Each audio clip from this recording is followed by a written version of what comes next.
إن الحمد لله الأكرم الذي خلق الإنسان كرم وعلمه من البيان ما لم يعلم فسبحان الذي لا يحصى امتنانه باللسان ولا بالقلم. نشهد أن لا إله إلا الله وحده لا شريك له ونشهد أن سيدنا وحبيبنا ومولانا محمدا عبده ورسوله الذي أرسله بالحق بشيرا ونذيرا وداعيا إلى الله بإذنه وسراجا منيرا. فقد قال الله تعالى في كلامه المجيد وفرقانه الحميد: أعوذ بالله من الشيطان الرجيم. بسم الله الرحمن الرحيم. ألف لام را. كتاب أنزلناه إليك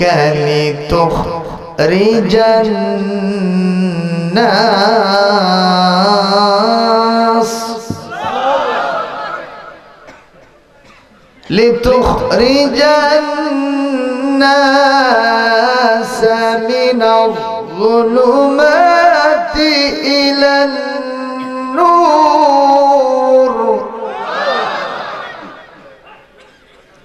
بإذن ربهم إلى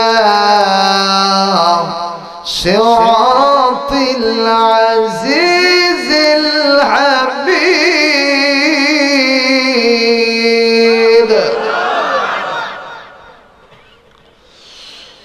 الله الذي له ما في السماوات وما في الأرض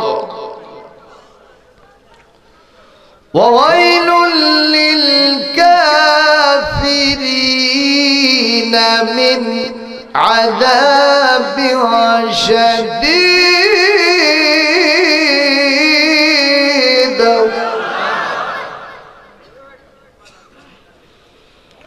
وويل للكافرين من عذاب شديد.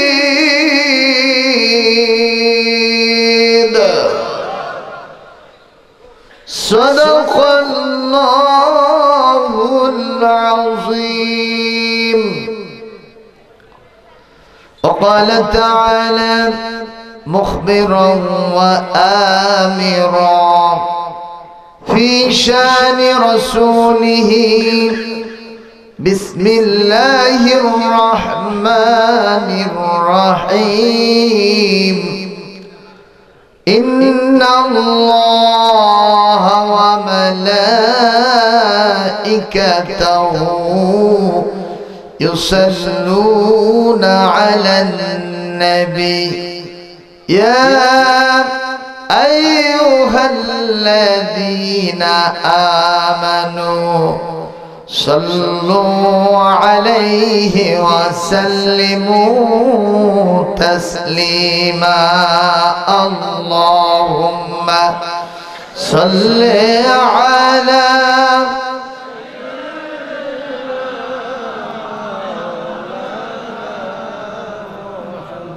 وعلى آل سيدنا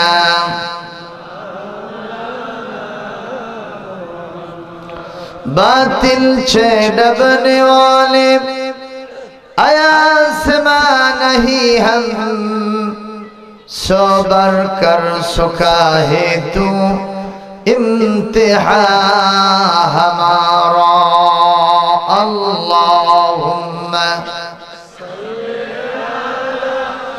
سيدنا مولانا محمد وعلى آل سيدنا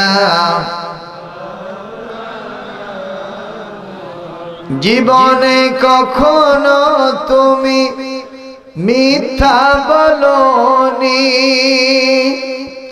তাই তো তোমায় পেতে কাঁদে ধরণী। ঠিক না? আমাদের প্রিয় নবী জীবনে কোনোদিন কোনো মিথ্যা কথা বলেছেন? আমার সাথে সুর মিলিয়ে বিশ্ব নবীর প্রশংসায় পঞ্চমুখ হয়ে পড়ুন। জীবনে কখনো তুমি মিথ্যা বলোনি, তাই তো তোমায় পেতে কাঁদে ধরণী। তোমারই মতো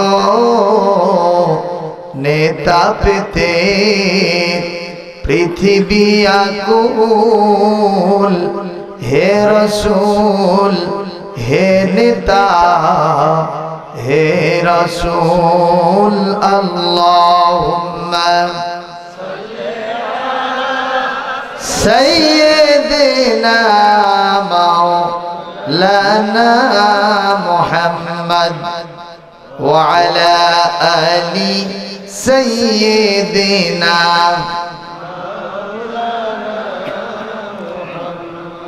بلغ العلا بكماله كشف الدجى بجماله حسنت جميع خصاله صلوا عليه.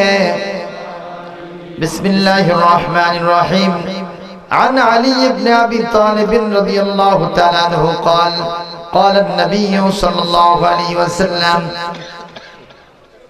من قرأ القرآن فاستظهره فأحل حلاله وحرم حرامه أدخله الله الجنة وشفعه في 10 من أهل بيته كلهم قد وجبت له النار أو كما قال النبي صلى الله عليه وسلم. رواه الترمذي ومشكاة المصابيح. জানতে চাচ্ছি মহান মনিবের অশেষ মেহেরবানিতে আপনারা কেমন আছেন? আজকের মাহফিলে আসতে পেরে খুবই বেজার হয়েছেন, খুশি আছেন?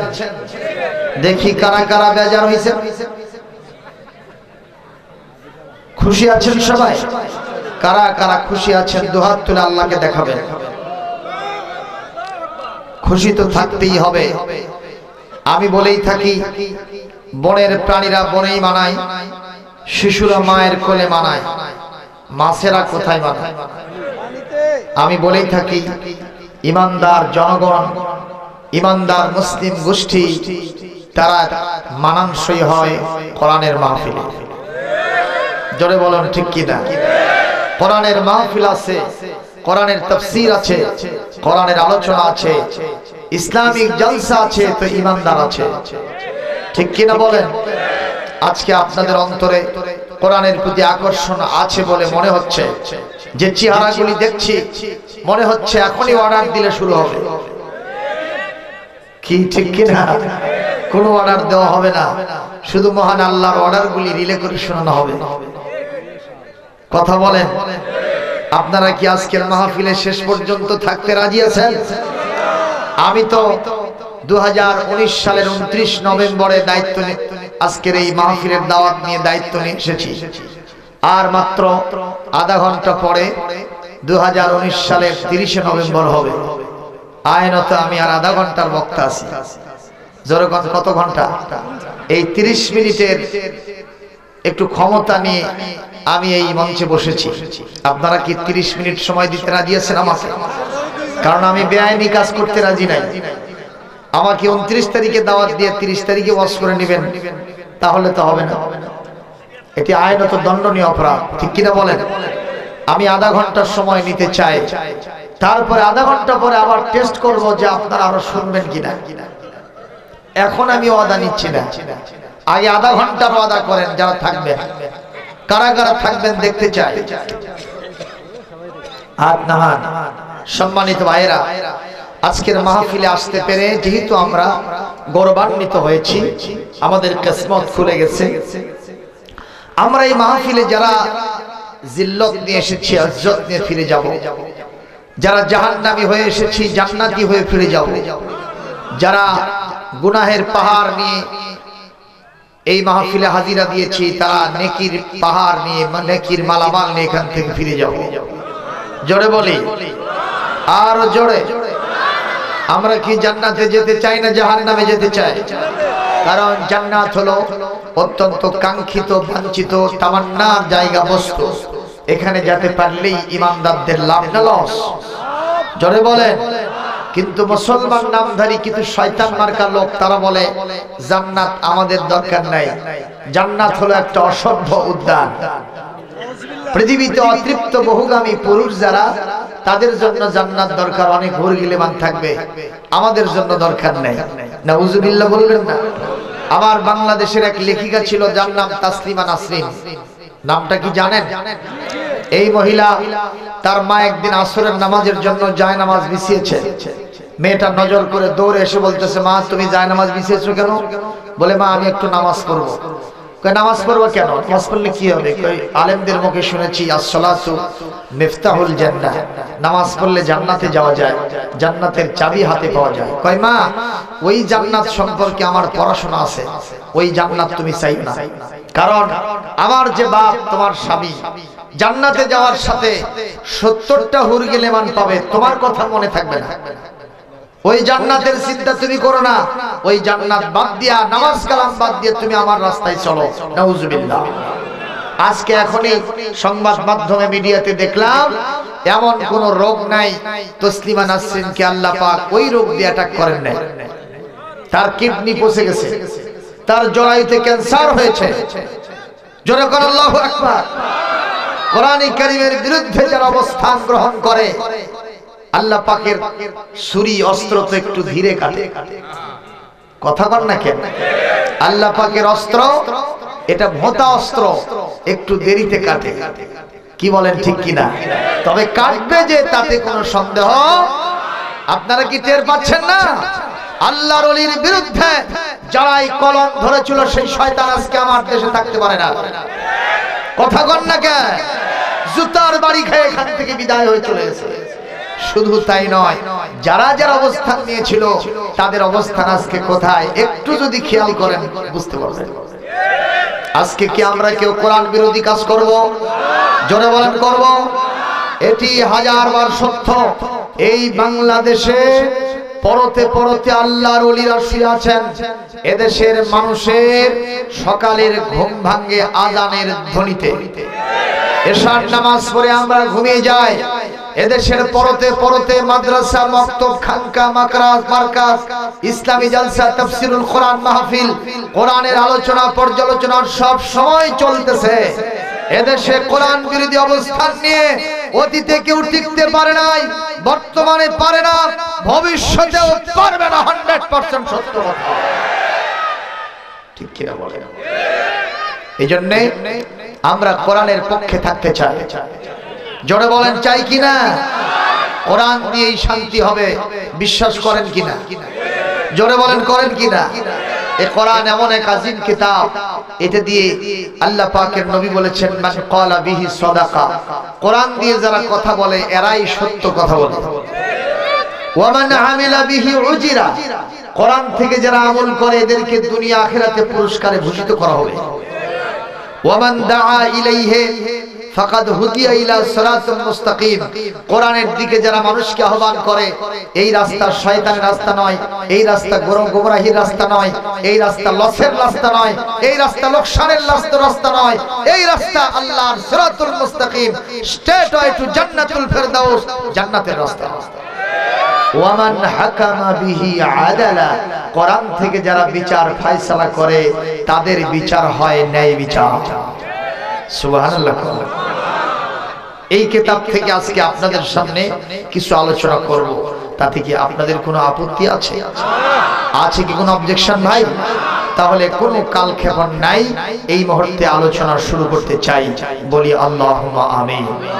ইতিমধ্যেই রেসিটেশন ফ্রম দ্য হোলি কোরআন, কোরআনুল কারীমের 14 নম্বর সূরা 13 নম্বর পারা, সূরার নাম সূরা ইব্রাহিম, আয়াত নম্বর 1 এবং 2, এই দুইটি আয়াত আপনাদের সামনে তেলাওয়াত করেছি। মহান রব্বুল ইজ্জতুল জালাল যেন আমাদের একটা সোয়ালে মুকাদ্দার উচ্চ প্রশ্নের জবাব এই আয়াতের মাধ্যমে দিয়েছেন। আল্লাহু আকবার। যেমন আমরা যেন আল্লাহকে প্রশ্ন করেছিলাম, আল্লাহ এই কোরআনে 6666টি আয়াত আছে কম বেশি, এখানে 114টি রুকু আছে, এখানে 30 খান পারা আছে, এখানে 554টি রুকু আছে, কথা বল না কেন? এই ভলিউম কিতাব ৮৬,০০০-এর উপরে শব্দ সংখ্যা। ও মহান মনিব, এই কিতাব কি আপনি পৃথিবীতে শুধুমাত্র ঝুলে ঝুলে তেলাওয়াত করার জন্য পাঠাইছেন? আপনি কেন জবাব দিবেন? প্রশ্ন করলাম কার কাছে?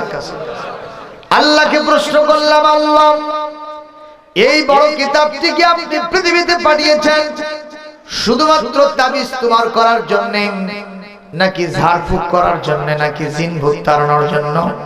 কি জন্য কোরআনটা নাজিল করলেন? এই প্রশ্ন যেন আমরা কার কাছে করেছিলাম? আল্লাহ রাব্বুল আলামিন আমাদের এই সোয়ালে মুকাদ্দার উচ্চ প্রশ্নের জবাবে আয়াত নাজিল করে যেন বললেন, লিতুখরিজান নাসা মিনাজ যুলুমাতি ইলান নূর। আল্লাহ রাব্বুল আলামিন বলেন, this is the holy book, Al-Quranul Karim, we have sent down to you in order that you may bring forth mankind from darkness to light by the permission of their Lord to the way of Almighty and Christ. Allah subhanahu wa ta'ala said, Allah subhanahu wa ta'ala in the holy book Al-Quranul Karim, Surah Ibrahim, ayat number 1 and 2, jore bolen marhaba। Allah Rabbul Alamin বলেন, এই কিতাব ওই সব কাজের জন্য নাজিল হয় নাই, এই কিতাব নাজিল করেছি একটা অন্ধকারের ভিতরে নিমজ্জিত জাতিকে আলোর দিকে বের করার জন্য কোরআন নাজিল করেছি। জবাব দিবেন, এই ইলেকট্রিসিটির বাল্বগুলো সব যদি বন্ধ করে দেওয়া হয়, এখানে একটা অন্ধকার নেমে আসবে। এখানে যদি আমি এইভাবে ধরি তাহলে আলো হবে তো নাকি? হ্যাঁ, কথা কন। আপনারা তো দ্বিধা বিভক্ত হয়েছেন, আসলে কি আলো পাওয়া যাবে? যাবে। তাহলে এটা কোন আলো আর এটা কোন অন্ধকার, এটি আমাদের বুঝতে হবে, ঠিক কি না? আল্লাহ পাক এখানে জুলুমাত শব্দ বহু বচন ব্যবহার করেছেন। বহু বচনে অনেক অন্ধকার। যেমন আমি আপনাদের বলি, আমার এই ৫৫,০০০ বর্গ মাইলের এই ছোট্ট দেশটিতে চুরি ডাকাতি আছে কিনা? জোরে বলেন। জেনা ব্যভিচার, হত্যা, সন্ত্রাস, দুর্নীতি, রাহাজানি, মদ, জুয়া, গাঁজা, ফেন্সিডিল, ইয়াবা, বাবা, চাচা, আছে এগুলো? আমার এই দেশে মানুষের উপরে জুলুম করা হয়, কথা কন না কে? করা হয় না? হয় না? উল্টা পাল্টা আছে না নাই? জুলুম শব্দের অর্থ হলো আযউশ-শাইয়্যি বাইরে মাহাল্লিহি, যে জিনিস যেখানে রাখতে হবে সেটা ওই জায়গায় না রেখে অন্য জায়গায় রাখলে হয়। আল্লাহ রাব্বুল আলামিন কোরআনুল কারীমের 17 নম্বর সূরা, 17 নম্বর পারা, সূরা আপনার 21 নম্বর সূরা, সূরাতুল আম্বিয়ার 105 নম্বর আয়াতের ভিতরে বলেছেন, আন্নাল আরদা ইয়ারিসুহা ইবাদিয়াস সালিহুন, গোটা পৃথিবীর মালিকানা, নেতৃত্ব, কর্তৃত্ব, অরিসত্ব কেবলমাত্র আমি আমার আলেম দিয়েছি। এই আয়াত প্রমাণ করছে আলেমরা এই সমাজে বুক ফুলে বেড়াবে, আলেমরা এই সমাজ শাসন করবে। তা কি আছে? জনগণ আছে? আলেমরা এই সমাজের ভিতরে বুক ফুলে তারা আল্লাহর বান্দা হিসেবে এই জমিনের ভিতরে নির্দ্বিধায়, নিঃসংকোচে, নির্ভয়ে চলবে। জোরে বলতে হবে, ঠিক কিনা? আজকে তাদের অবস্থান হয়েছে অন্য জায়গায়। আর যত প্রকারের চালাবাজ, মাস্তান, গান্দার, সমস্ত সন্ত্রাসীদের গডফাদার, তারাই আজকে এই সমাজে নেতৃত্ব করছে। বুঝতে হবে এই সমাজ উল্টা পাল্টা ভাবে চলতেছে। এর নাম হলো জুলুম। এর নাম কি? আছে না নাই সমাজে? এগুলো দূর করার জন্য আল্লাহ পাক কোরআন নাজিল করেছে। জোরে কোন সুবহানাল্লাহ। কবি বলছেন যেমন তুমি দিলে জমিন দিয়েছো আসমান, সুখের সমাজ গড়তে দিলে তেমনি কোরআন, তোমার দয়ায় ফুরান, দয়ায় ফুরান, দয়ায় ফুরান। জোরে কোন আল্লাহু আকবার। আমার মুসলমান ভাইরা খুবই নজর করে কথা শোনেন। একটা মানুষ কত বড় বেশি অন্ধকারে আছে একটু জবাব দেবেন। আমার বিশ্ব নবীর চাইতে ভালো মানুষ পৃথিবীতে কি অতীতে ছিল? এখন আছে? কিয়ামত পর্যন্ত নবীর মতো চরিত্রবান লোক কি আর কেউ আসবে? জোরে বলেন।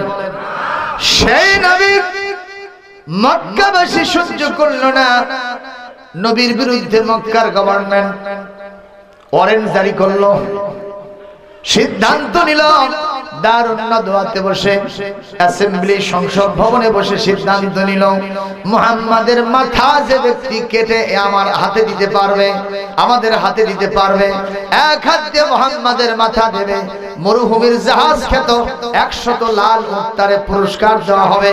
একটু জোরে বলেন। আমার নবী কি কারো পাকা ধানে মই দিয়েছেন? কারো বাড়া ভাতে ছাই দিয়েছেন? কারো বাড়িতে আগুন লাগাইছেন? কোন মানুষকে জবাই করছেন? আমার নবীর চরিত্র, আপনারা বলেন আমার নবীর চরিত্র ফুলের মতো না, ফুলের চাইতেও পবিত্র। আল্লাহ রাব্বুল আলামিন নবীজির চরিত্র বর্ণনা করে বলেছেন ওয়া ইন্নাকা লাআলা খুলুকিন আযীম, and verily you are of sublime morals। কোরআন কারীমের 29 নম্বর পারা সূরাতুল কলম 4 নম্বর আয়াতের ভিতরে আল্লাহ পাক বলেন আমার নিঃসন্দেহে নবী হ্যাঁ আপনাকে এমন একটা মহৎ চরিত্র দান করছি, এই চরিত্র মাপার যন্ত্র ফিতা तमाम পৃথিবীতে কখনো আবিষ্কার হওয়া সম্ভব নয়। তাহলে বলতে হবে একটা স্লোগান, আমার নবীর চরিত্র ফুলের চেয়েও, যখন আমার নবীর চরিত্র, ঠিক কিনা? কিন্তু আমরা যে নেতাগুলো পাইছি, আমার নেতার চরিত্র ফুলের মতো পবিত্র, নামাজ নাই এক ওয়াক্ত, গম ছুরিতে পাকাপোক্ত, গাঁজা ছাড়ে না 5 ওয়াক্ত, আলেমদের উপরে খুবই শক্ত, নাস্তিকদের খুবই ভক্ত। আছে না নাই? জোরে কোন আছে না নাই? আমার ভাই জানেন বিশ্ব নবী জনাব মুহাম্মদুর রাসূলুল্লাহ সাল্লাল্লাহু আলাইহি ওয়াসাল্লামের মাথা কাটার জন্য অর্ডার হয়ে গেল। সিদ্ধান্তটা কি ভালো হলো? কথা বলেন। মুসলমান সবার আগে একজন মানুষের মাথা গরম হলো, তিনি হলেন হযরত ওমর। কি নাম? খাত্তাবের বেটা ওমর। মাথা গরম হয়ে গেছে।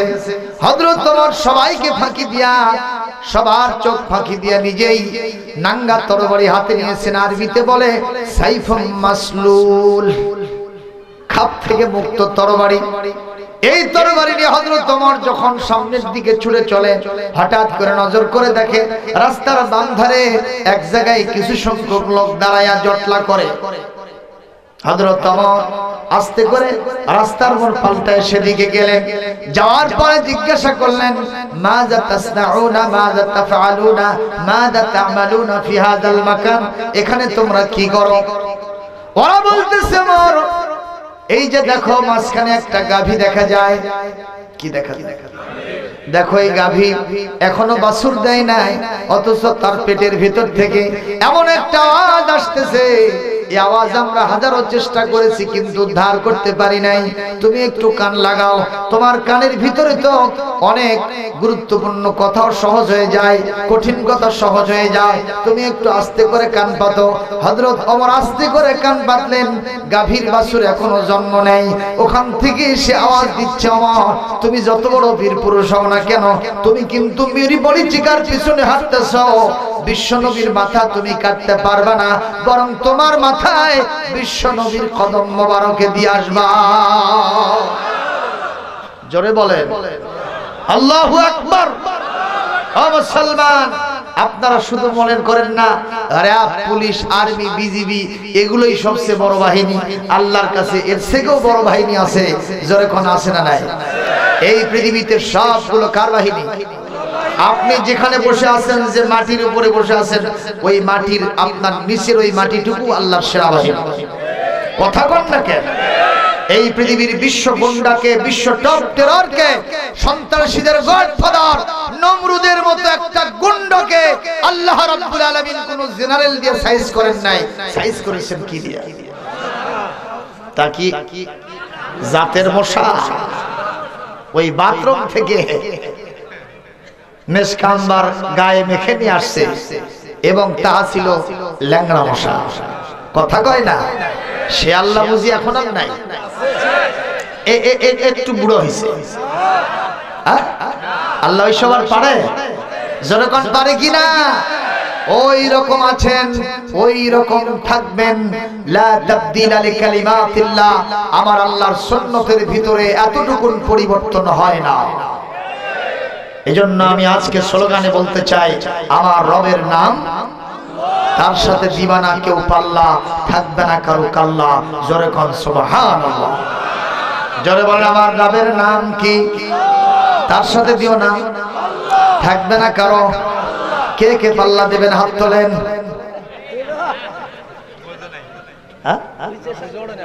কথা বোঝে না কেন? কথা না বুঝলে কিন্তু বেকায়দা হয়। জোরে কোন কি কায়দা হয়? এক লোক গাছের ডালে উঠে মাথায় বসছে, বসে গোড়া কাটতেছে। কায়দা না বেকায়দা? খবর আছে না নাই? হ্যাঁ, তো এক মুরব্বী মানুষ এরকম মুরব্বী নিজ দিয়ে যায় আর বলে, বাবা তুই মরছু। একবার, দুইবার, তিনবার বলল। লোকটা চিন্তা করলো, মরেই যখন গেছি আর বসে থেকে কি হবে? দাটা ফেলে দিয়ে নিচে নেমে স্ত্রীকে গিয়ে বলতেছে, সালেহা আমি মরে গেছি, এই গ্রামের মাতবর সাহেব বলছে আমি মরে গেছি, তুই আমাকে একটু দাফনের ব্যবস্থা কর। এই স্বামীর মাথার তার আছে? যখন আছে। এরকম স্বামী পৃথিবীতে আছে না নাই? অনেকে দেখবেন মাথায় কোনো ঘিলু থাকে না। স্ত্রী তাকে বলছে, এই যে মুরগিটা দিলাম, দেশি মুরগি, বাজারে নিয়ে যাবা, 80 টাকার কম যেন বেচো না। ও নিয়ে যে চুপ করে বসে আছে, সরকারি অফিসার আস্তে করে ওই মুরগি ধরে ওজন দিয়েছে, দেখে 1 কেজির মতো হয়। আশেপাশে কোনো কাস্টমার নাই, এক ডাক দিয়েছে, ভাই 100 টাকা দেবো, দিবা? ওইগুলো ভাক্কা বাদ দেন, 80 টাকার কম বেচা নাই। আপনাদের দেশে 80 বেশি না 100 বেশি? তেও 80 টাকা চাই কেন? ওই বিবি যেটা বলে দিয়েছে ওটাই বলে। স্ত্রীকে বলতেছে, আমি মরে গেছি, তুমি আমাকে একটু দাফনের ব্যবস্থা করো। স্ত্রী বলতেছে, সকালে গেছো কাঠ কাটতে, খড়ি কাটতে, এতক্ষণ গেছে বলছে আমি মরছি, এইসব ভাক্কা বাদ দাও, ঝাঁটা ধরলাম কিন্তু। আর স্ত্রী তার সাথে কথা বলে না। আপনারা বলেন, ওর ভিতরে সিদ্ধান্ত এবং চিন্তা জানা বেঁধে উঠেছে। সাধারণত মরা মানুষের সাথে তো কেউ কথা পায় না। আমি যে মরছি তাতে সন্দেহ নেই, সন্দেহ ঘনীভূত হচ্ছে। এক পর্যায়ে যে পাড়ার লোকদেরকে বলে, ভাই আমি মরছি, আমাকে একটু তোমরা দাফন করো। লোকেরা বলে, আর মাথার ঘিলু নষ্ট হয়ে গেছে, তোমরা ওর সাথে কথা কয় না। কেউ যখন কথা কয় না, ওর ভিতরে সন্দেহ আরো দানা বেঁধে উঠছে, সত্যি আমি মরে গেছি। কেউ যখন দাফন করতেছে না, এখানে থাকলে পচে গন্ধ উঠবো, লোকেরা লাথি গুড়ি মারবে, কাজেই নিজের কবর নিজে খুঁড়ে ওর ভিতরে ঢুকে পড়বে। নদীর ধারে গিয়া কোদাল নিয়ে গিয়ে একটা কবর খুঁজে ওর ভিতরে ঢুকে পড়ছে। ওর চিন্তা, হুজুরদের কাছে শুনেছিলাম কবরে ঢুকলে 2 জন ফেরেশতা আসে, এসে জিজ্ঞাসা করে 3টা প্রশ্ন করে। কয়টা? কি কি? মান রব্বুকা, ওমা দীনুকা, ওমান নাবিয়্যুকা। এই 3টা প্রশ্ন করে। আহারে, আমি যখন কবরে ঢুকছি ইতিমধ্যেই তো ওই মুনকার নাকির আসে যাবে বাবা। ও যখন শুয়ে আছে, সরকারি অফিসার, কয়েক বছর আগের ঘটনা, তখন অফিস আদালতে বড় বড় খাতা আসলো, ঠিক কিনা? বড় বড় খাতা ছিল, কম্পিউটারাইজ ছিল না তখন। এখন নদী পথে এসে ওখানে নেমে একটা লোক তালাশ করে, কিংবা একটা যানবাহন তালাশ করে, যে খাতাগুলো আমি কেমনে বহন করি। দেখে আশেপাশে কোনো লোক নাই, ভ্যান নাই, রিক্সা নাই, কিচ্ছু নাই। কি পায়? অনেক দূরে দেখে একটা কোদালের মতো কিছু মাটিও খরা। নিঃসন্দেহে কোদাল যখন থাকবে, মানুষও থাকবে। 1 পা 2 পা করে যে দেখে, জিন্দা মুর্দা একটা লোক জকজক সে আসে। কবরের ভিতরে শুয়ে। চিন্তা করলে এই লোক তো জীবিত, বাংকার খুঁজছে কেন? এই ওঠো বাবা, ওঠো ওঠো। ও ওঠে না, ওর চিন্তা যে এসে গেছে মুনকার নাকির। কি কথা বুঝতে পারছেন?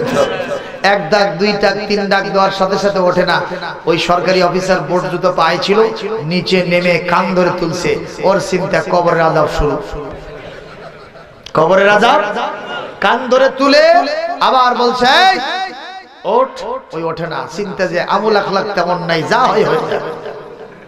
কোন প্রশ্নের জবাব দিতে পারবো না, চুপ থাকাই উত্তম কাজ।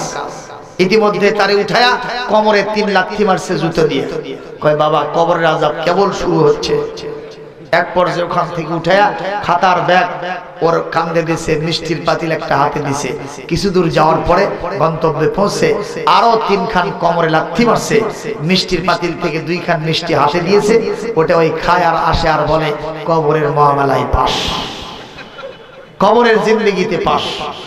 যখন যাচ্ছিল এই জারিলার মতো একটা মাহফিল হচ্ছিল, বক্তা সাহেব ওয়াজ করতেছে, ইজা উকবিরাল মাইয়িতু ফি কবরিহি আতাহু মালাকানি আসওয়াদানি আজরাকান। যখন মাইয়িতকে কবরে রাখা হয়, 2 জন ফেরেশতা আসে যাদের চেহারা খুবই কালো, চোখ দুটো নীলা নীলা। তারা প্রশ্ন করে 3টা বসায়া। তখন এই লোকটা ওই পাশে দাঁড়ায় শুনতেছিল, তো এক দৌড়ে এসে মঞ্চ উঠে মাইক কেড়ে নিয়ে বলতেছে হুজুররা মিথ্যা ওয়াজ করে। লোকেরা বলল তুমি কোত্থেকে নাজিল হইলা? ওই কেবলই কবর থেকে উঠে আসলাম। কবরে ফেরেশতা 2টা আসে না, আসে মাত্র একটা। কোনো কথা নাই।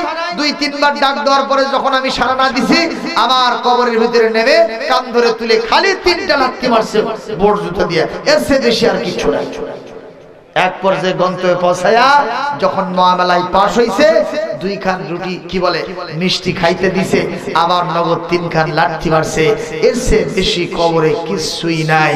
আমি সত্যি করে আল্লাহকে সাক্ষী রেখে বলতেছি। আপনারা বলেন এতক্ষণ ধরে যত লাত্তিগুড়ি খাইছে কোন কারণে? ওই যে ভুল বুঝেছিল। ওই এরকম একজন মুরব্বী মানুষ গ্রামের মরল মাতবার বলেছিল, এ বাবা তুই মরছু। এই মরছু কথার অর্থই ভুল বুঝেছে। ঠিক কি না গো? আজকের মাহফিলে যারা আছেন, আমি কি কখনো কুমিল্লা থেকে আসছি? আমার বাড়ি কোথায়? বগুড়ার সিরাজগঞ্জ। খুব বেশি দূরত্ব নাকি? মানচিত্রের মধ্যে খালি একটা রেখা, খালি আস্তে করে গড়ে পড়ছে। তা কাজে আপনি আমার কথা বুঝতে পারতেছেন না? কুমিল্লায় যদি যাইতাম তাহলে ওরা বলতো হুজুর একটু বগুড়ার ভাষায় কথা বলতো। তখন বলতাম যে আপনারা আমার কথা বুঝবেন। ওরা হয়তো বলতো হুজুর বাংলাদেশ তো একটু বলেন, বুঝবো না কেন? আমি যদি বলতাম কে তুই আলুতে আলু আক্কেলি আলু, ওরা হা করে সে থাকতো। কি বুঝলেন? হুজুর উত্তর অঞ্চল তো আলুর কারবার বেশি। আসলে কি আলুর কারবার? আসা যাওয়ার কারবার। জোরে কোন ঠিক কিনা? আপনারা কি আমার কথা বুঝতে পারতেছেন? হযরত ওমর রাদিয়াল্লাহু তাআলা আনহু নজর করে শুনলেন, যেই গরুর বাছুর এখনো জন্ম নেয় নাই, সেই গরুর বাছুর ওর ভেতর থেকে আওয়াজ দিচ্ছে, ওমর তুমি যত বীর পুরুষ হও না কেন, বিশ্ব নবীর মাথা কাটতে পারবে না। তোমার মাথায় বিশ্ব নবীর কদম মোবারকে দিয়ে আসবা, সন্দেহ নাই। ও মুসলমান, আল্লাহপন্থী লোক, কোরআনপন্থী লোক যারা আছেন, আপনারা কি মনে করেন এরা একা হয়ে গেছে? কে আছেন তাদের সাথে? আরো জোরে বলেন। আল্লাহ রাব্বুল আলামিন কোরআনুল কারীমের 5 নম্বর সূরা 6 নম্বর পারা সূরাতুল মাইদার 56 নম্বর আয়াতের ভিতরে বলেন, ওয়া মাইয়াতাওয়াল্লাল্লাহ ওয়া রাসূলাহু ওয়াল্লাযীনা আমানু ফাইন্না হিজবাল্লাহি হুমুল গালিবুন। আরো জোরে বলেন না আল্লাহু আকবার। আল্লাহ রাব্বুল আলামিন বলেন, যারা আল্লাহর সাথে বন্ধুত্ব করেছে, আমার রাসূলের সাথে যারা বন্ধুত্ব করেছে, আর যারা আমি আল্লাহর যারা ঈমানদার বান্দা তাদের সাথে যারা বন্ধুত্ব স্থাপন করেছে, এরা দুনিয়া আখিরাতে কোথাও পরাজয় হবে না। এরা যদি ফাঁসির কাস্টেও ঝোলে, এরাই সবচাইতে বেশি বিজয়ী। কথা বলেন না কেন? আমার মুসলমান খুব খেয়াল করেন, আমার রাসূলের সাথে কে আছেন? আল্লাহ যার সাথে থাকেন তার সাথে কি আর কেউ পারে? হযরত ওমর এই কথা শুনে থমকে দাঁড়িয়ে গেছেন। গাভীর বাছুর এখনো জন্ম নেয় নাই, সে আমারে আওয়াজ দিয়ে বলতেছে, মুহাম্মাদের মাথা আমি কাটতে পারবো না, বরং আমার মাথায় তার কদম মোবারকে দিয়ে আসবো। এটা তো অ্যাবনরমাল কেস, অস্বাভাবিক ব্যাপার। আহারে আমি কি সামনে যাব না পিছনে ব্যাক গিয়ার মারবো? থমকে দাঁড়িয়ে গেছে। হঠাৎ করে মাথার ভিতরে চক্কর মারছে। কিছু দূর গেলেই ওই যে দাঁড়ে আরখাম দেখা যায়, ওখানে গেলে মুহাম্মদকে পাইবা, একটা কোপ দিয়ে তার দেহ থেকে কাল্লা বিচ্ছেদ করবা। এক নয় দুই নয়, মরুভূমির 100টা উট জাহাজ হিসেবে তুমি পেয়ে যাবা। কাজী তুমি এখানে নিবৃত্ত হয় না। গরুর বাছুর কি বললো না বললো এইটা শুনে তুমি চুপ থাকবে কেন? তুমি তাড়াতাড়ি করে ওই মুহাম্মাদের দফা রফা করতে ছুটে চলো। হযরত ওমর এইবার আমার সামনে অ্যাডভান্স করছে। কিছু দূর যাওয়ার পরে হঠাৎ করে বিশ্ব নবীর একজন সাহাবী, যার নাম নুঈম বিন আব্দুল্লাহ রাদিয়াল্লাহু তাআলা আনহু, নতুন মুসলমান, তার সাথে দেখা হয়ে গেছে। আর এইভাবে হযরত নুঈম বিন আব্দুল্লাহ বলছেন, ওমর আইনা তাযহাবু, হোয়ার আর ইউ গোয়িং? কোথায় ছুটে চলছো মরীচিকার পিছনে? তুমি ঊর্ধ্বশ্বাসে ছুটে চলছো কেন? হযরত ওমর বলেন, নুঈম রে, আমার পবিত্র সফরের পথে কখনো ভাটা ফালায়ও না। বলেন তো, নবীকে যারা মারতে যায় তাদের সফর কি পবিত্র হয়? জোরে কোন, কি এটা পবিত্র না অপবিত্র? কথা বলেন না কেন? এই পৃথিবীতে এক সময় কিছু মানুষ বলেছিলাম, আরে বলে আমাদেরকে শাস্তি দেওয়া আমাদের পবিত্র দায়িত্ব। নাউজুবিল্লাহ। কয়েকদিন আগে কেউ কেউ বলল আলেমরা হচ্ছে কুত্তার বাচ্চা। যে আলেমদের কারণে এখনো আকাশ আপনাকে অবারিত হস্তে বৃষ্টি দেয়, জমিন ফসল দেয়, যেভাবে ধাক্কা আসে প্রাকৃতিক দুর্যোগগুলো, যেভাবে ভূমিকম্প আসে, বিশ্বের ভূবিজ্ঞানীদের রিপোর্টে আমার ঢাকা সবচাইতে ভূমিকম্পের ঝুঁকিতে আছে। আর যদি কোনোদিন ঢাকায় ভূমিকম্প ঠিক মতো ইন্দোনেশিয়ার মতো হয়, এই ঢাকাতে লক্ষ লক্ষ মানুষ মারা যাবে। কিন্তু কেন আল্লাহর রহমতে হয় না? একটাই কারণে, যেই ঢাকা শহরকে মানুষ শুধু ঢাকা শহর হিসেবে জানে না, গোটা বিশ্ববাসী জানে বাংলাদেশের ক্যাপিটাল সিটি ঢাকা শহর হলো মসজিদের শহর। একটু জোরে বলবেন না? আল্লাহু আকবার। আমরা স্পষ্ট ভাষায় বলতে চাই, যেই শহরকে গোটা বিশ্ববাসী মসজিদের শহর, মাদ্রাসার শহর, খানকা মক্তব মার্কাজের শহর হিসেবে জানে, সেই শহরকে যারা ক্যাসিনোর ব্যবসা করে, মদ, জুয়া, গাঁজা, ফেন্সিডিল, ওই জিনা ব্যভিচার দিয়ে অপবিত্র করে ফেলেছে, তাদের ক্ষমা হবে না, হবে না, হবে না।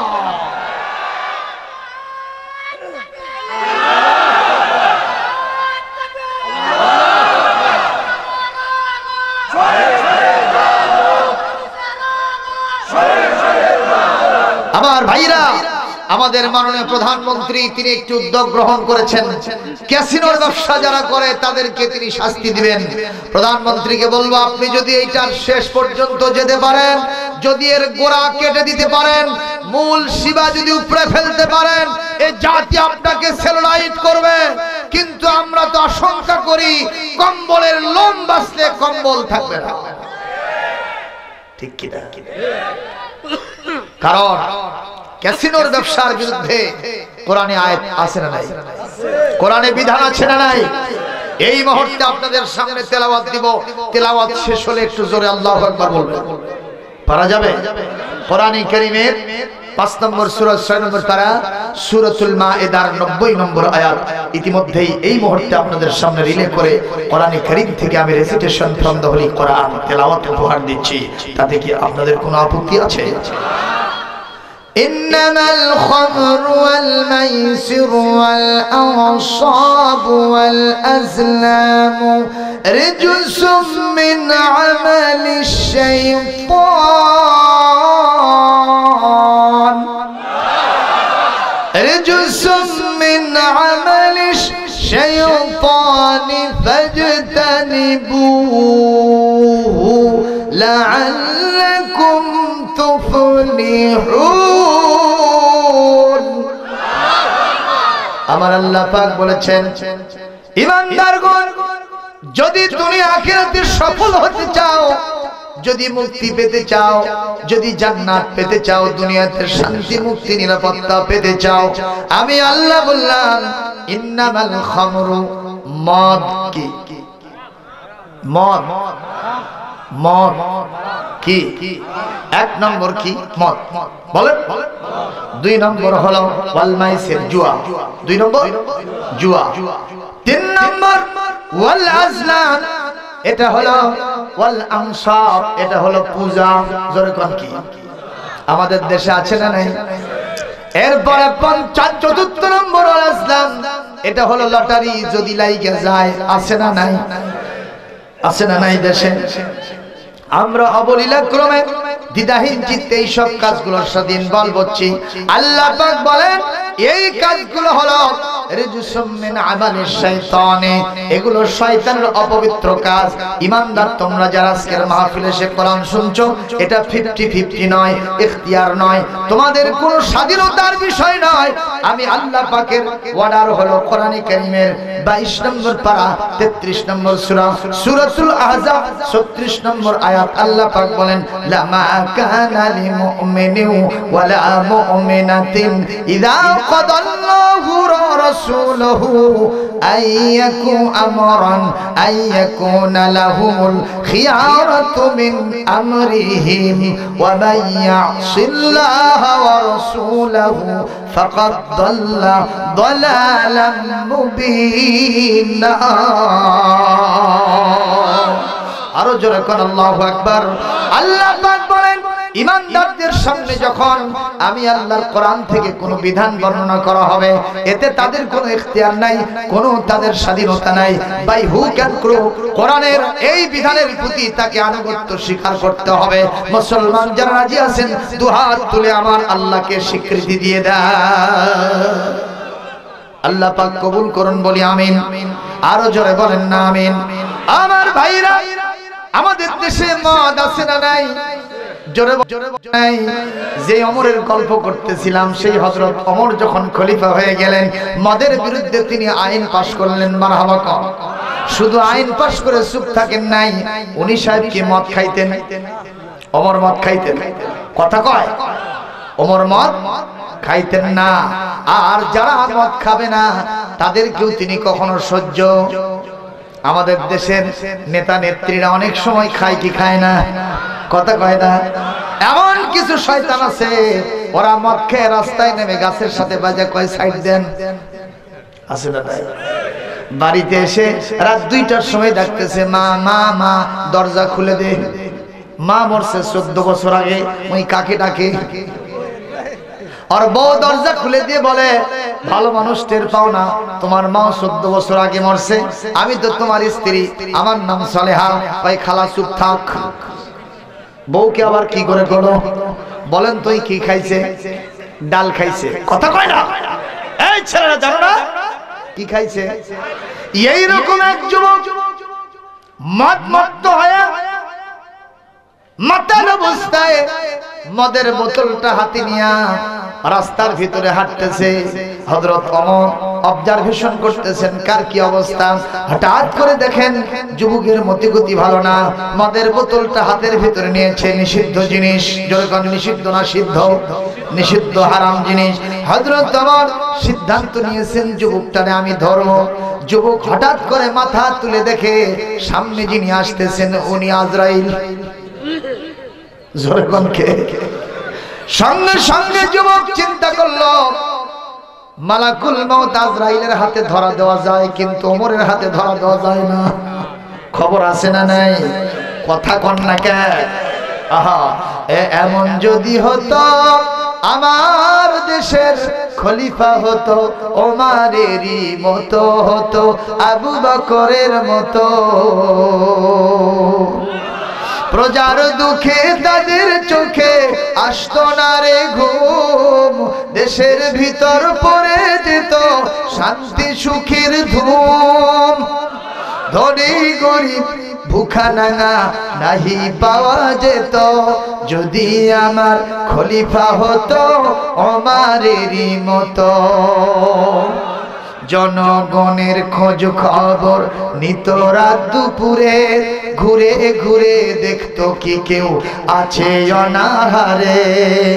আমার দেশের মা বোনেরা লাঞ্ছিতা হতো না, আমার দেশের আলেম উলামা নির্যাতিত হতো না, আমার দেশের কৃষক শ্রমিক বঞ্চিত হতো না। ঠিক না? ধনী গরিব ভালোবাসার জীবন ফিরে পেত যদি আমার খলিফা হতো ওমরেরই মতো। এমন যদি হতো তাহলে কেমন হতো? সবাই বলেন কেমন হতো? আরো জোরে সবাই বলেন। আমার সালমান হযরত ওমর যুবককে ধরার জন্য অ্যাটেম্প নিয়েছে। এদিকে যুবক সামনে কিছু দূর আসার পরে হঠাৎ করে ওমরের হাতে ধরা দেবে না বলে রাস্তার পাশে প্রসাব করার ভান করে বসে গেছে। প্রসাব করতে বসা আর ভান করা দুইটা কি একই জিনিস? ভানের প্রসাব শেষ, শেষ ভানের ঘুম শেষ হয় কি? আর যদি আসল ঘুম হয় এক ডাক দিলে লেফে উঠবে। কথা পায় না। এইবার হযরত ওমর যুবকের আড়াআড়ি দাঁড়ায় গেছেন। যুবক প্রসাব করতেছে, ওমর ডিস্টার্ব করেন না। ইসলাম কত মহানুভব, সুবহানাল্লাহ, কত মানব বন্ধন, মানব বান্ধব ইসলাম, কত সমাজ কল্যাণকামী, মানুষের কত বিভিন্ন বিষয় সুবিধাজনক অবস্থাগুলো বুঝতো। বিশ্ব নবীর মসজিদে নববীতে এসে এক ইহুদি দাঁড়ায় থেকে প্রসাব করছে। জোরে কর নাউজুবিল্লাহ। হযরত ওমর বলে, হুজুর একটু অনুমতি দেন। আস্তাযিনু ইলাইকা আদরিবু উনুকা হাদিল ইহুদ, আপনি যদি অনুমতি দেন আমাদের উপাসনালয়ে আমাদের মসজিদে এসে প্রসাব করেছে, মেনে নেব না, আমি ওর গর্দান উড়ায় দিব। হযরত আলী এসে শুধু অস্ত্র উঁচাইতেছে। আমার বিশ্ব নবী বলেন, একটা লোক যত বড় খারাপ হোক, মসজিদ হোক, মাদ্রাসা হোক, খানকা হোক, মক্তব হোক, মার্কাজ হোক, যেখানেই প্রসাব করুক না কেন, প্রসাব করতে করতে যদি হঠাৎ করে বন্ধ করা হয় তার কিডনিতে এফেক্ট হবে, আঘাত করবে, লোকটার কষ্ট হবে। যখন প্রসাব শুরু করেছে শেষ না করা পর্যন্ত তাকে আঘাত করো না। জোরে বলেন মারহাবা। এর থেকে ভালো নেতা পাবেন কোথায়? সুবহানাল্লাহ বলবেন না?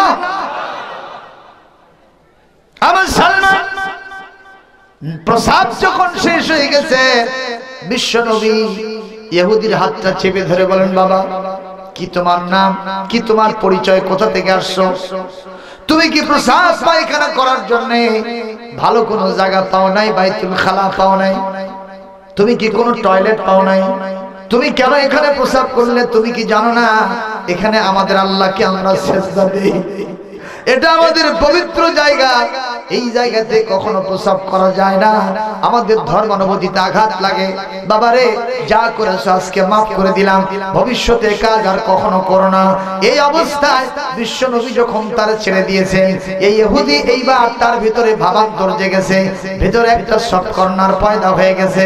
বিশ্ব নবীকে বলেন, আপনি ছাড়া বিশ্ব নবী হওয়ার যোগ্যতা পৃথিবীতে আর কারো থাকার কথা নয়। এত বড় অপরাধ করলাম, আপনার সাথী সঙ্গে আমাকে মারার জন্য অস্ত্র চাইছে, আপনি মারতে দেন নাই। আপনি অবশ্যই পৃথিবীর মানুষের মানবাধিকারের প্রবক্তা, আপনার নাম নবী মুহাম্মাদুর রাসূলুল্লাহ। আমি আর ইহুদি থাকবো না। এই মুহূর্তে আপনার চরিত্র গুণে মুগ্ধ হয়ে আপনার হাতে হাত দিয়ে মুসলমান হয়ে যাব। নারে তাকবীর। আর আজকে মুসলমানদের অবস্থা, মুসলমানদের চরিত্র ভালো না খারাপ?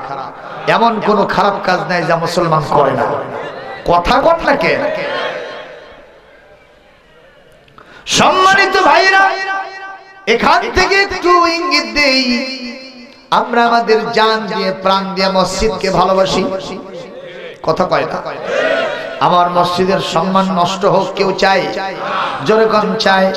সেই মসজিদ যদি পৃথিবীর অন্য কোন দেশেও হয়, কথা কন না? আল মসজিদু বাইতুল্লাহ, মসজিদ হলো কার ঘর? আমরা ভারত সরকারের কাছে দাবি জানাই, করজোড়ে নিবেদন জানাই, আমরা ধর্মীয় সহাবস্থানে বিশ্বাসী, ধর্মীয় স্বাধীনতায় বিশ্বাসী।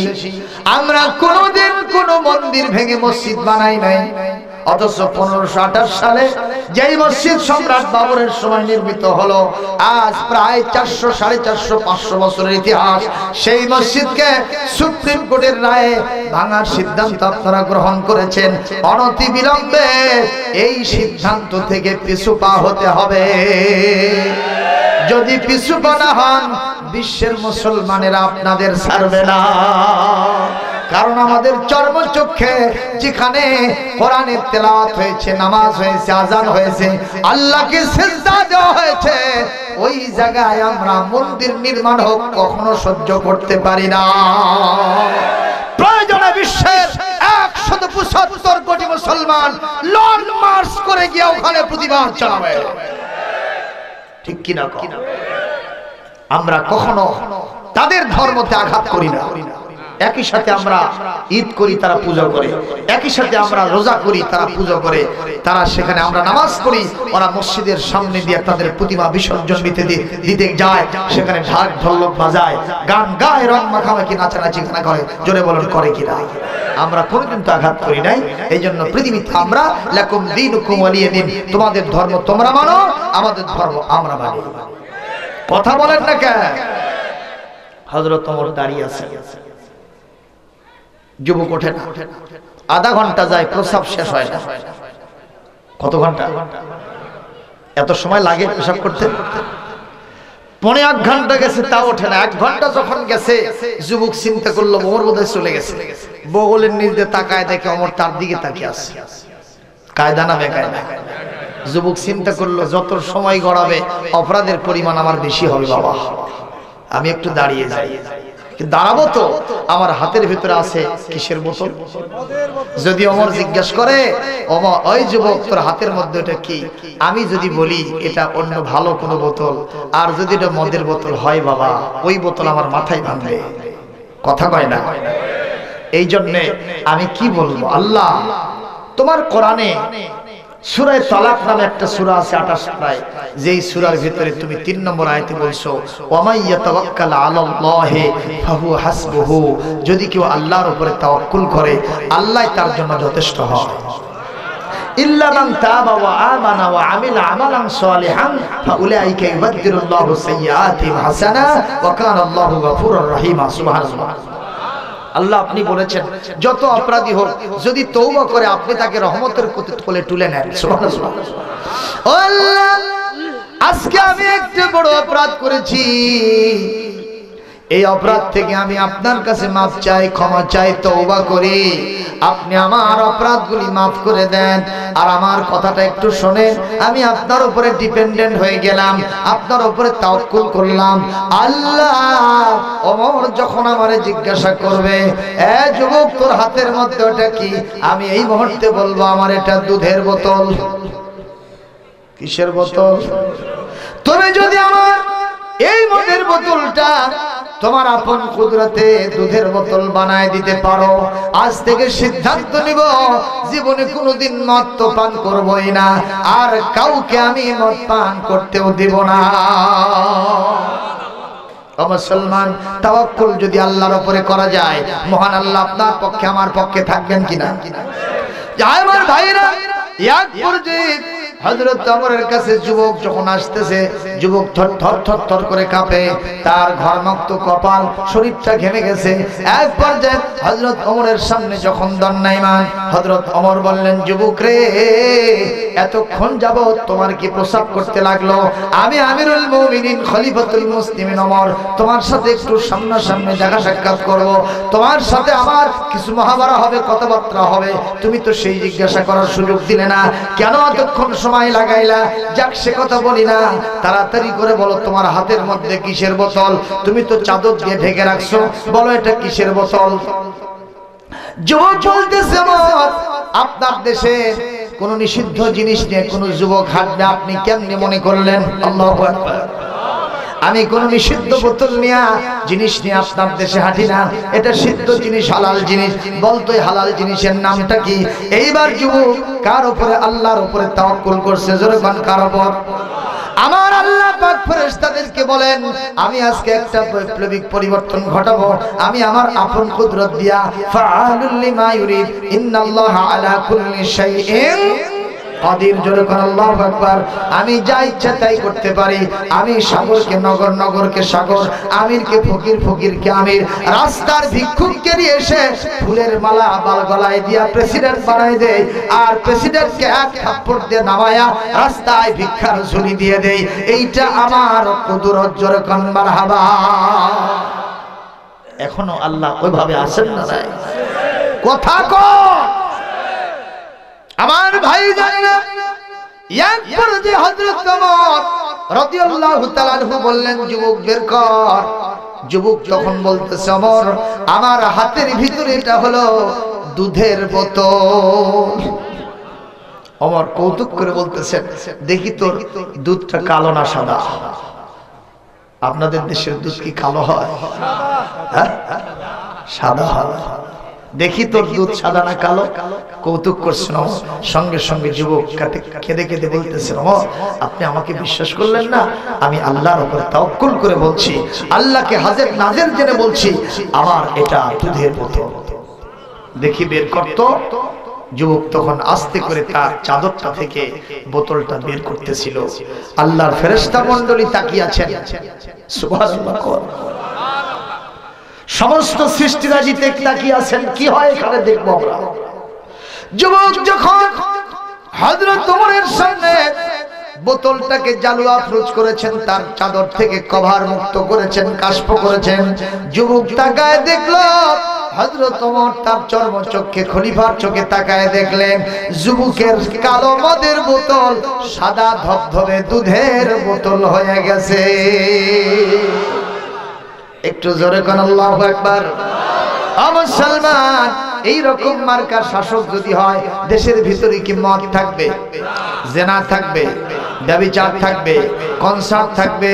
কিন্তু দুঃখজনক আমার সমাজের একজন লিডার ছিলেন, এমন একজন নেতা ছিলেন, এমন একজন এই সমস্ত উজির ছিলেন যার দায়িত্ব ছিল কনসার্ট বন্ধ করে দেওয়া।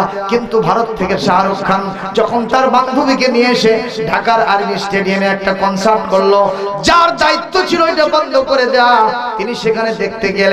আহারে শিল্পী সাহেবার ওই সুন্দর ড্যান্সিং দেখে, তার দেহের ওই সুন্দর অবয়ব দেখে উনি স্থির থাকতে পারে নাই। সামনের কাতারে এসে আসন না পেয়ে মাটির ভিতরে লেটা পারে বসে গেছে। আমি তখন বললাম বেড়াই যদি ক্ষেত খায় ওই ক্ষেত আর কে বাঁচাও? কথা বল। মুসলমান ময়লা দিয়া কয়লা দিয়া ময়লা ধোয়া যাবে? ধোয়া যাবে? তাহলে ময়লা ধুতে হলে কি লাগবে? সাবান লাগবে, সোডা লাগবে, ডিটারজেন্ট পাউডার লাগবে, ঠিক কি না? এই জন্য আমি আপনি যদি তেঁতুল গাছের কাছে গিয়ে বলি তেঁতুল গাছ রে একটু তুই আমাকে আঙ্গুর ফল দে, তেঁতুল গাছ বলবে তুমি একটু মাথার থেকে টুপিটা খোলো, এমন ভাবে আঙ্গুর দিব তোমার মাথা সেট করে দিব। কথা হয় না? মুসলমান যদি আপনি আঙ্গুর ফল পেতে চান কি রকম মানের দায়িত্বশীল নির্বাচন করবেন? কোরআনে কারীমের আহারে 17 নম্বর পারা 22 নম্বর সূরা সূরাতুল হজ 41 নম্বর আয়াত এই মুহূর্তে আপনাদের সামনে আমি রিলে করে শোনায় দেব। তেলাওয়াত শেষ হবে সঙ্গে সঙ্গে আল্লাহু আকবার বলতে পারবেন কিনা? الذين إن مكناهم في الأرض أقاموا الصلاة وأتاؤوا الزكاة وأمروا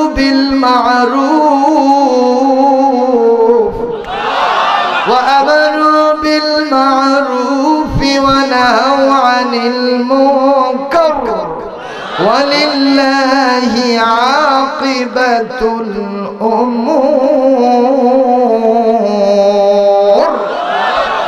আল্লাহ রাব্বুল আলামিন বলেন যদি কোনদিন কোরআনের সরকার প্রতিষ্ঠিত হয় তাদের কাজ হবে 4 দফা। জোরে বলেন কয় দফা? আরো জোরে সবাই বলেন। 1 দফা কাজ হলো তারা সর্বপ্রথম ফার্স্ট সিটিং এই প্রথম ইনগ্রাল সেশন যেটা হবে সেখানে নামাজের বিল পাস করবে। সুবহানাল্লাহ। কোন মুসলমান আজকে আমাদের দেশে কি নামাজের বিল পাস আছে? কথা কয় না কেন? নামাজের বিল যদি পাস হয় 6 মাস জেল হবে 1 ওয়াক্ত নামাজ কাজা করলে। কয় মাস? জোরে কর। নামাজি না হওয়া পর্যন্ত জেল থেকে তার ছাড়া হবে না। একটু মারহাবা দিবেন না? এমন সময় আসতেও পারে বিনা উযুতেও কাম সারবে। জোরে কর ঠিক কি না? সলিমউদ্দিন বউ তার স্বামী সলিমউদ্দিনকে বলতেছে, এই আব্দুল করিমের বাপ, ফজরের আজান হচ্ছে, মসজিদে যাবা না নামাজ পড়তে? ও খালি শীতের ভিতরে তো পায়ের ওই ইয়ে দিয়ে গোড়া দিয়ে শুধু ল্যাপ এরকম করে পেঁচা, কি শীতের মধ্যে তাই হয় না? হয় না। আবার এসে বলতেছে, এতক্ষণ ওঠো নাই কেন? বলে ফজরের আজান হইছে, মুয়াজ্জিন এখন ইকামত দেবে, তুমি কি নামাজ পড়বে না? আরেকটু দেরি করো। শয়তান পেয়ে বসছে, ঠিক কি না? শয়তান ঘুমটাকে মজা করে দিয়েছে। এক পর্যায়ে তৃতীয়বার এসে বলতেছে, ও আব্দুল করিমের বাপ সলিমউদ্দিন, তুমি কি ফজরের জামাতে যাবা? তা 6 মাস জেল খাটবা। এই কথা ভেতরে ঢোকার সাথে সাথে লাফাই উঠা কিসের ওযু গোসল দৌড়ে গেছে জুব্ব পরার জন্য। ওনার স্ত্রীর পেটিকোট আর জুব্ব পাশাপাশি ছিল। অন্ধকারের মধ্যে জুব্ব পড়তে গিয়ে পেটিকোট গায়ে দিয়ে মারছিল। রাস্তার মধ্যে গিয়া পকেট হাতে পায় না, টুপি মাথায় দিবে। মসজিদে যায় দেখে আল্লাহ, ওনার বিবির পেটিকোট পরে আছে। মেবি এরকম হতেও পারে। তবে আপনারা বলবেন, হুজুর দৃশ্যটা কি ভালো হবে? আরে মেয়ে একদিন 2 দিন ভয় ভয় নামাজ পড়বে, এরপরে যখন নামাজের আকর্ষণ ওলামা হযরতদের আলোচনা শোনার পরে তার ভিতরে পয়দা হবে, জজবা পয়দা হবে, ওরে রিমান্ডে নিয়ে পিটালেও নামাজ ছাড়তে পারবে না। জোরে কোন ঠিক কিনা? এই জন্য কি আপনারা নামাজের বিল চান?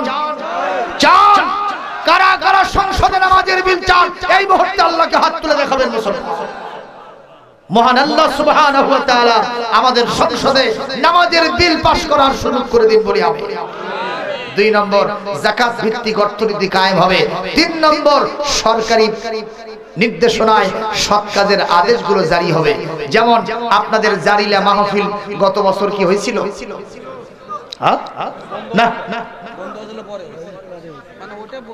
পরে করেছেন আপনারা? গতবার তো আমি মেহমান ছিলাম। ও আপনারা আমাকে মাইনাস করে কাম সারছে।